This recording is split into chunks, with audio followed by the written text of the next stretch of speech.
Chen Jia is an inheritor of Chaozhou wood carving, a national intangible cultural heritage in China. She has been practicing the craftsmanship for over a decade, pushing the limits of wood and giving every piece of it a life.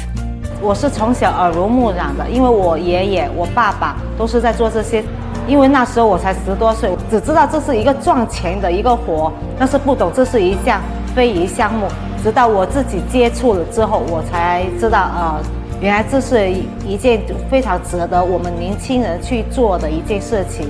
像我们潮州木雕代表作龙虾蟹篓，它就是一个立体镂空雕的一个作品。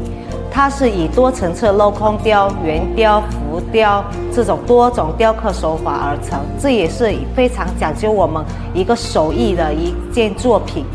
把一块看似不起眼的木头变成一件我做出来的一个作品，一个艺术品，所以这也是让我比较有成就感，所以这也是我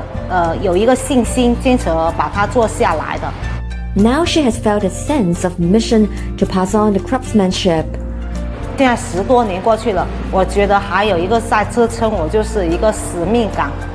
我觉得既然我家里我有条件来学习这项工艺，我就必须把它传承下去，然后再去发扬。最好是就能够让更多的年轻人也来加入我们这个队伍中。